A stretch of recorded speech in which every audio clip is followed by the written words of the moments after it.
Yes, brother. That's the second last question for Pastor Rockney. My question to Mr. Rockney. As you know, that every country have his criminal law. And anyone who is doing a wrong thing is going to be punished according to the criminal law of the country. And because, even though if you take up newspaper, you will see thousands of murders and rapes and a lot of things are going on in the world. Suppose, as you said earlier in your speech, in the beginning, that Jesus was already crucified. He was not crucified for his sins, but he was crucified for the sins of human being, for the sins of Christians.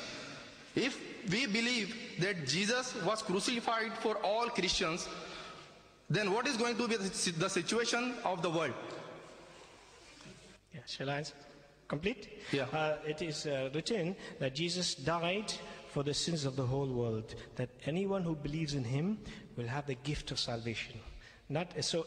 Potentially, it is for you and for everybody. Then who is going to handle the situation after that? If everybody starts believing that, yes. And I can kill you right now here, and I can tell tomorrow into the court that Mr. Jesus is crucified for my sins, and you cannot testify me, then can you write on the paper that this guy should not be testified, as Mr. Jesus is already crucified for him?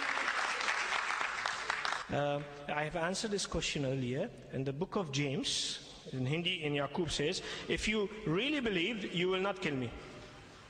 You will not kill me. You write it and give that if Mr. Iftikhar is killing today here, and he should not be testified tomorrow in the court of the law of the Indian Constitution.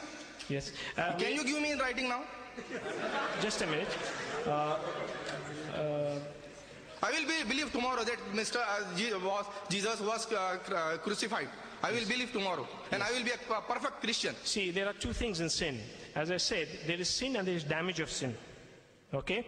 There is sin itself. A simple thing I can tell you. No, see, you are a believer. You are a believer, a perfect believer as a Christian. Today morning I told my daughter, I want to know each and every table from 1 to 20. You read it and I will listen in the evening. Just to keep me happy, she learned everything, she kept in mind and repeated in the evening. Mr. Zakir is not a Christian. He is a Muslim. But he can quote each and every verse from your Bible, any Bible. And you are a believer, you say I am a believer, I am this and that, I love Christ, but you cannot quote a single line from the Bible. Brother, you have to put... Shall I answer? I would